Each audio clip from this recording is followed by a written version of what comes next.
Guess what came in the mail today? I'm over the moon, you guys. Just the fact that 100,000 people actually stayed to listen to my music and watch my covers just blows my mind every time, and I can't thank you guys enough for everything. I couldn't have gotten this YouTube play button without you, and I don't know what else to say except for thank you, and thank you. I will continue to work even harder in the future and make even more music for you guys, and I hope that my music will continue to make you guys happy and even more people happy, because that makes me happy too. So yeah, let's open this box. Not only have you brought a unique voice and style to the world, you've also created valuable connections and built a community along the way. In that spirit, YouTube is proud to present you with the Silver Creator Award, which celebrates your hard work and incredible achievement.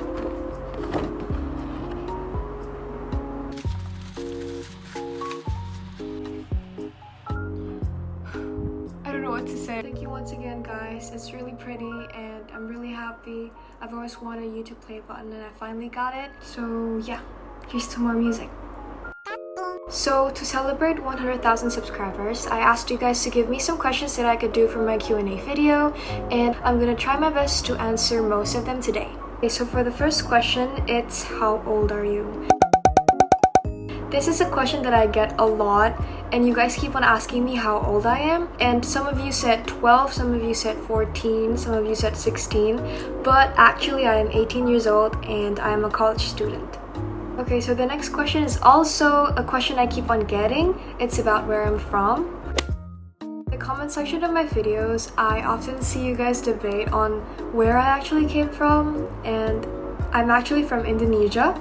I was born in Jakarta and I was raised in Surabaya. When did you start loving music? What made you love music at the first place and motivate you to produce your own? Okay, so as a child, I was a very curious little kid. I always asked my mom to bring me to piano lessons, drum lessons, guitar lessons, vocal lessons. I always wanted to try new things, but these lessons never last for long because I got bored of it and I eventually quit. So I've always been exposed to music since I was a kid, but it wasn't my passion back then. But a funny thing is, suddenly in middle school, I posted a cover of me singing Flashlight. I got everything, I got you and I look around me, see a sweet life. Stuck in the dark, see my flashlight. Get me through the... It was only a short 15-second crappy quality Instagram video, but for some reason, a lot of people liked it, and they told me like I actually have a talent in music and that I have a unique character to my voice. So that's when it all started. I started to make more covers, I started my own YouTube channel, and back then it only had like 75 views. But I kept on going, and my music teacher heard of me, and he was the one who encouraged me to perform on stage. He entered me into a competition, and it was my first time performing. I didn't think I could win because I was very amateur at that point. But miraculously, I got second place. I don't know how. And I think winning second place in that competition really boosted my confidence, so I got more serious on posting covers. I got invited to do gigs. I performed in other places, like in cafes, in festivals, in weddings. So yeah, that's how I kind of realized that singing and writing songs make me happy, and performing makes me excited too. So I got more passionate about music, and along the way I realized like I really want a job related to music, because music is basically the only thing that I am willing to work hard for. So yeah, that's how I figured out my passion in music, and here I am now. Which college are you attending and what major? So I am attending Berklee College of Music, and my major is professional music with concentrations on songwriting and production. How does it feel in a music university?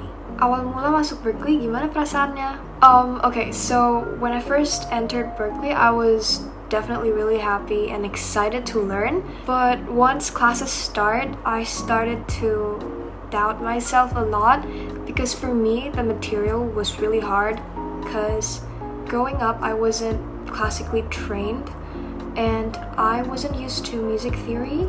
There were a lot of basic things that I didn't know. But as time went by, I practiced really hard and I studied really hard, so I caught up with all the materials that I've missed like these past few years.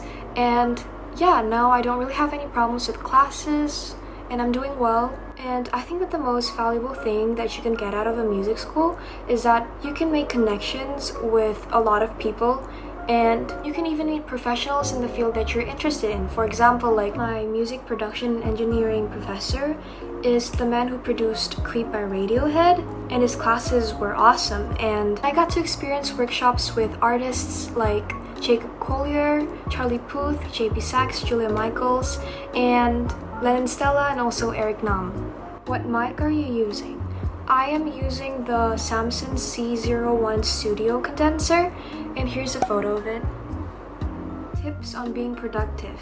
How do you manage your time? How do you deal with both college and your channel simultaneously? That is a hard question because sometimes I still struggle with it too, but I always try to remember that I have to use my time wisely, and I have to use my time for things that are actually beneficial to me and not just lay around and not do anything. Taking breaks are important, so I'll take breaks for a while and then go back to work.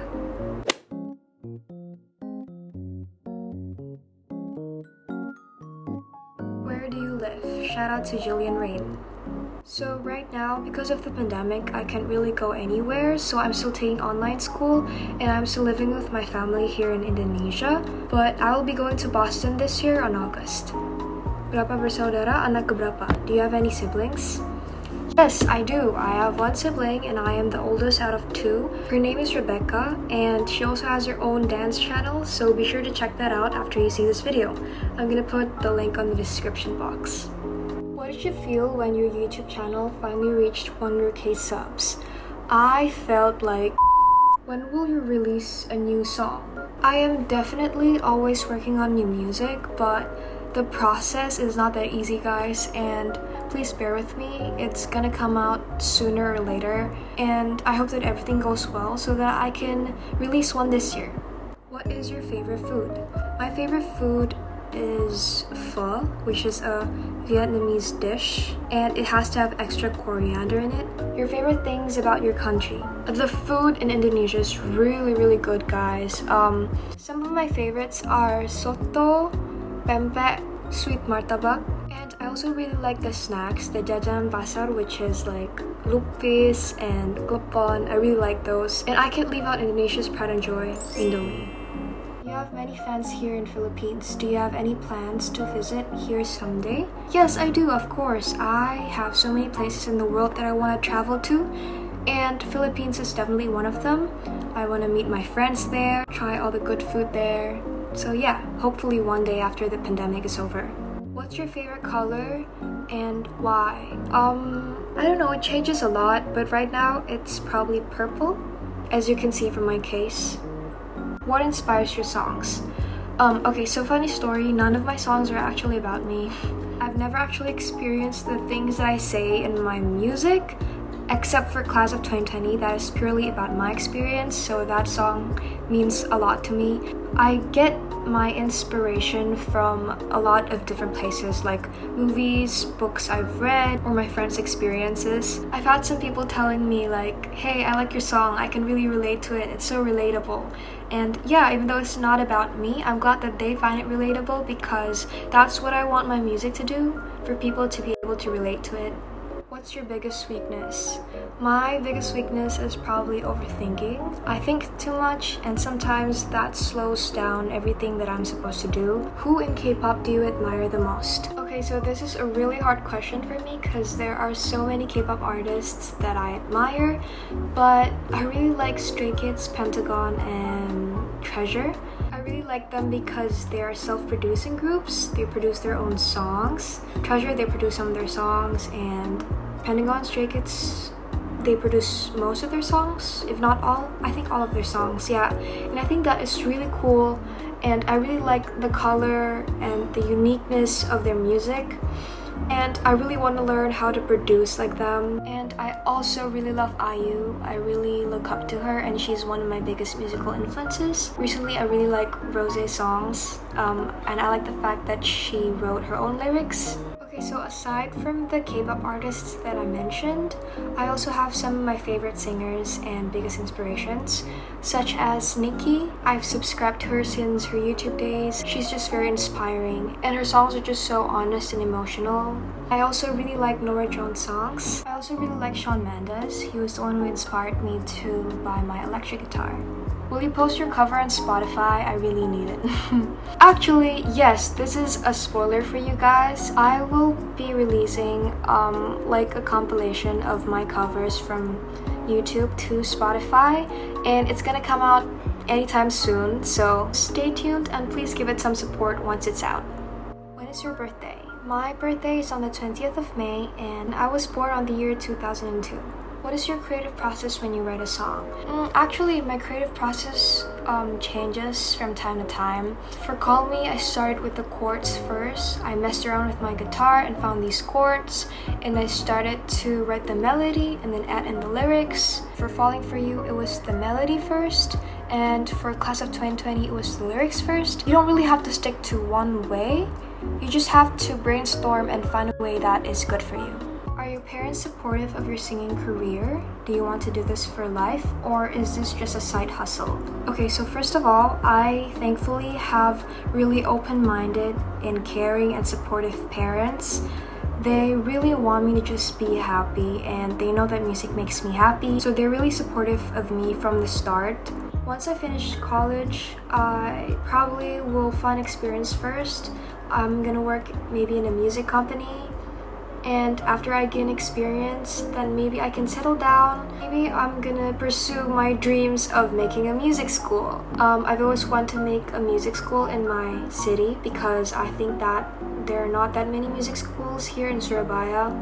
So yeah, right now I really want to focus on this, on my own music and performing and making my own songs. But in the future, my plans are still undecided yet. But I do think that with music, there are so many job opportunities. So I could just go with the flow and see which door opens for me. I want to know about your MBTI. I took the test a long time ago, but I completely forgot what I was. So let me try to do the test again right now. Okay, so I took the test and it says that I am an ISFJ. How tall are you? I'm not sure about the exact number, but around 164 to 165. Okay, so I'm finally done answering the questions that I've picked for today's video. And I hope that through this video you got to know more about me. Once again, thank you so much for giving me this. I am so grateful for every single one of you. And yeah, until next time.